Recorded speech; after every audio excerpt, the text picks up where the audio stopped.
Welcome to Stonewatch. This is my open spoiler discussion for Cobra Kai Season 4. And if you haven't already, please smash the subscribe button and click on that bell so you can notify future videos. And be sure to give this video a thumbs up. And yes, after watching Season 4 of Cobra Kai, I gotta say, this was so damn awesome. I mean, the creators, Josh Harold, John Horowitz, and Hayden Slossenberg. Sorry if I butchered your name, dude, but these guys are just damn awesome.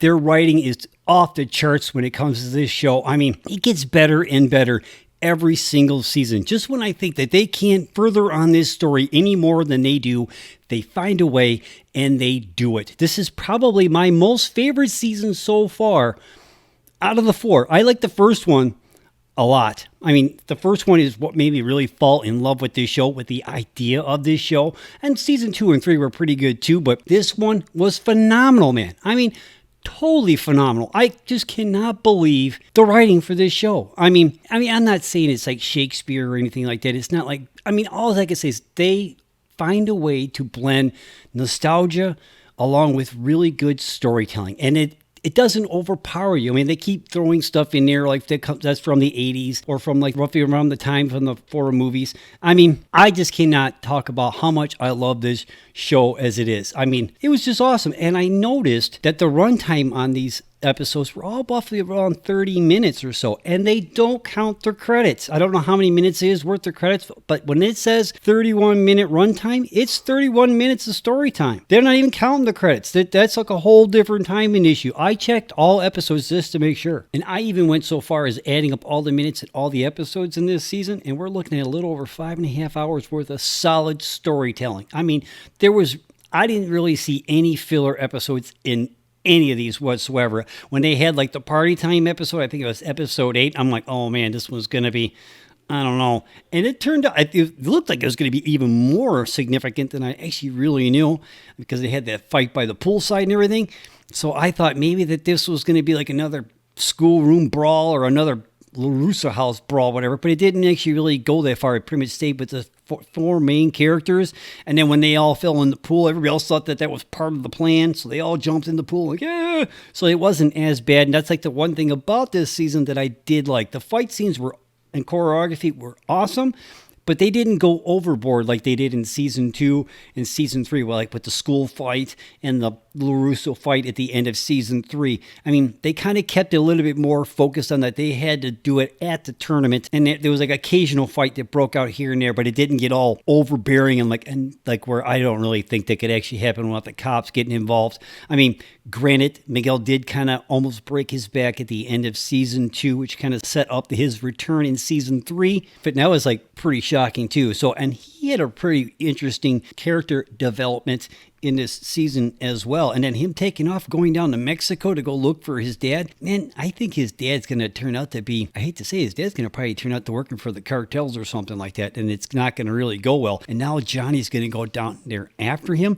Season 5 is going to be something else, man. I mean, something else. Now, Thomas Ian Griffith coming back as Terry Silver was so damn awesome. Now, I'll have to admit, I never seen this guy in anything before or after Karate Kid 3, so I don't really know his ranges of an actor. I mean, I read a couple things like doing research for this review video, and then like in 2007, he went into the writer side of stuff and what have you. So, but with him coming back to reprise his role from Karate Kid 3, I find the character so more interesting now than I ever have before. And now it seems like he's going to be the main antagonist in season 5. I mean, I did not see him actually turn around and stabbing John Kreese in the back like the way he did in the final episode. I did not see that coming. I mean, I remember him beating the hell out of John Hauser's character earlier on. I'm going, I don't know how that's going to all play out. But he got it to where that guy said it was Kreese that did it. I mean, there was no camera, so nobody can prove that he's lying, right? And no one's going to actually believe Kreese because of all the stuff that he's pulled over the years with the tournament and everything. And what exactly did he pay off the judge for, right? I mean, he paid him for something. Where did exactly... Because, like, that girl legitimately won the fight. So I don't understand what the whole payoff was supposed to be. So I'm wondering how that's all going to play out. I mean, season 5 is going to be very, very interesting. I don't think there's going to be a tournament at the end of season 5, because they've shown in all 4 of these seasons, not every single season ends with a tournament, right? And we had the one in season 1. And I think that was it. This is like the second tournament that we've had so far. And like, I have to say, I love the tournament board members. They are hilarious. And I have to say, when the season 4 trailer dropped earlier on, like a couple weeks ago or something like that, I was talking to a coworker and we were speculating what they were talking about. What kind of important decision did they have to make in season 4? I thought it was going to be that it had something to do with Terry Silver and Cobra Kai and stuff like that. But the only one who brought that up was Daniel when he was telling Johnny Lawrence about the story. That was it. The council the board members or whatever, never brought it up once. They brought it up in the first season and they made it a big deal about letting Cobra Kai back into the tournament. But when it came time for this and the guy who they were trying to ban from the tournament is actually back in the tournament and they didn't have a problem with it whatsoever. They didn't even bring it up. I mean, not once, which I thought that was kind of messed up. I also got to say, I liked how they divided the screen time amongst the kids in this season, where they actually allowed all these kids to actually, their characters develop more so in this season than they probably ever have before. I mean, or come to like some kind of fruition that I didn't really see coming. Like the character Dimitri, I mean, that kid is turned out to be quite something else, right? I mean, he's not as good as a karate fighter as Miguel or as Robbie, right? But he's actually turned out to be quite the badass. I mean, he went pretty damn far, a lot farther than I actually thought he would, to be quite honest with you. And I loved a little bit of the Star Wars reference that they tried to throw at him during his one match. That was kind of funny. And the fact that he's going out with that blonde chick from season 1, that's also hilarious. It's almost like a Revenge of the Nerds type moment type thing, kind of mixed in here a little bit more 80s nostalgia that they threw in there. I don't know if that's what they were trying to do. That's what I got out of it, maybe because that's my generation, right? So, but anyway, all these kids had awesome story arcs in this season. I mean, that character Tori, she's actually a lot more interesting than I thought she was. I mean, at first she seemed just kind of like a bratty, I don't know how you want to call it, character, but she's actually turned out to be a lot more deep than I thought that she was going to be. I mean, I don't know, that was kind of impressive. I mean, and Robbie turned out to be quite something in this season, a lot more so than he has been. Again, the character development in this season was just totally phenomenal. I cannot talk about it enough. I mean, I loved it. I loved every single minute of it. I didn't have it at one point in this season where I'm going, oh my God. I mean, I didn't have it, man. This thing was so damn awesome. And I noticed that the name of Will Smith was in the credits. I'm going, is that who I think it is? And I did a little bit of research. And it is. It's the Will Smith from Fresh Prince and everything else. He's one of the executive producers on this season, which is kind of weird because I don't know really how involved he was in this show, right? I mean, I know he's an executive producer, and I'm not really sure exactly what that means as far as like when they get that title. I mean, what exactly did he do for this series, right? I mean, don't get me wrong. The guy's an awesome actor and everything. I'm pretty sure he knows how to do all that other behind-the-scenes stuff. I have no doubt about it, but I didn't know he had any involvement in this show until I saw that in the credits. I mean, I'm not saying I don't like it or anything. I just thought that was kind of weird. You know what I mean? I did not expect to see his name involved with this show, to be quite honest with you. I thought that was kind of weird and interesting, to say the least. And I read a little bit of something earlier today saying that the producers were talking about possibly bringing in Mike Barnes or that Julie Peace chick character from the next Karate Kid. So that'd be Hilary Swank or Sean Kanan. I think that's how you say his name. They might bring those characters into this show. I mean, why not? Right? I mean, why not? And then at the end of this thing, they brought back Chosen again. I think that was pretty damn awesome. It's also a good way to kind of bring back the whole Miyagi thing, ties into it too, because I think the youngest little Russo kid said the most that he didn't have any memories of Miyagi because he was so young when Miyagi was still around when this kid was born, which I thought that was pretty damn cool. Even that story that Daniel told about him holding that kid and he didn't remember that and then the kid kicked him in the face and stuff like that. That was a really cool story. I wish you could have seen that. You know what I mean? And I think there was at least 2 scenes that was in this movie that I don't remember from the original films. It makes me want to go back and check out the original films. Like the one spot in this show, I don't remember which episode it was, but it showed Johnny putting something down on the seat where Daniel was going to sit down, so he got food on his pants and stuff like that. I'm like, I don't remember ever seeing that in the original films. Do you?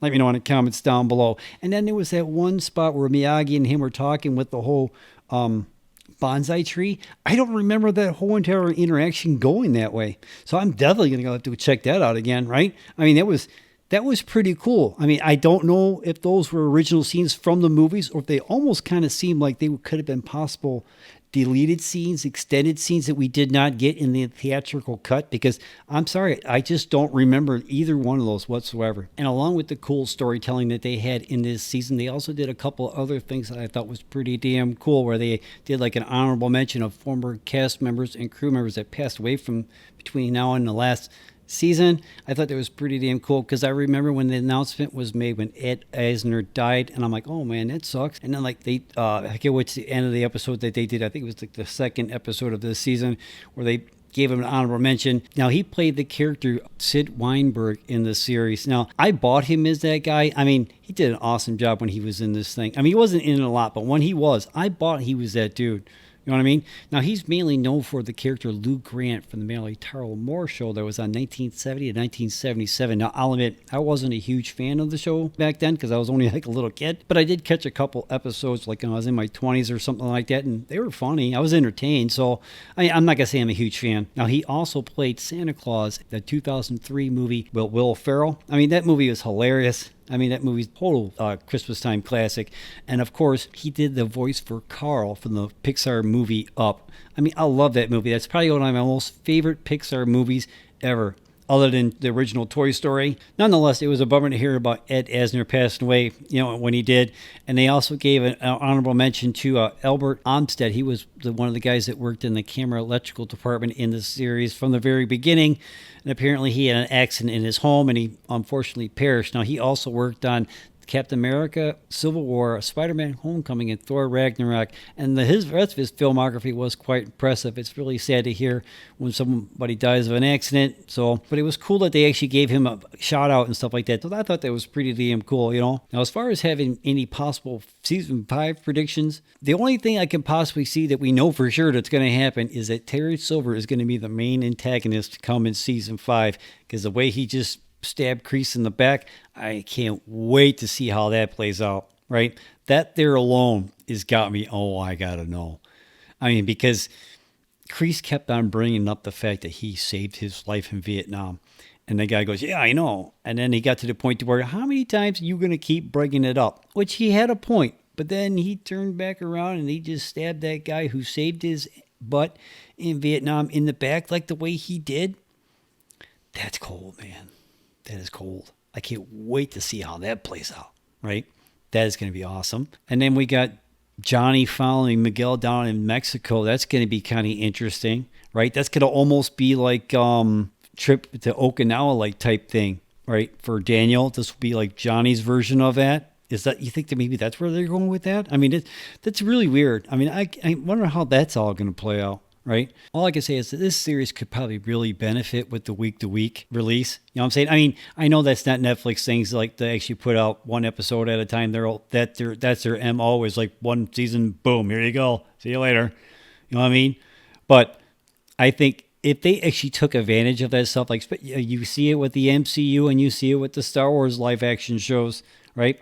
I mean, if you get that week-to-week buzz, you get people talking about it for week to week. Now, everybody's going to be talking about this season probably up until next weekend, and then no one's going to be really talking about it anymore. As cool as this season was, that's how it's going to go. Not that they don't like it. That's just the way it goes, man. So, I don't know, man. I love this season. I can't wait to go watch it again. It was cool to watch it all in the movie form, to be quite honest with you. That's kind of how I was looking at it. But now I'm going to have to go break it down and see if there was something that I missed. I mean, I'm sure there is, and I can't wait to do it. I mean, the writing in this show was that damn awesome. I can't wait to actually really go back and like MCU it, right? Kind of like break it down, what means what, all the Easter eggs and stuff like that. I can't wait to go find all that crap. You know what I mean?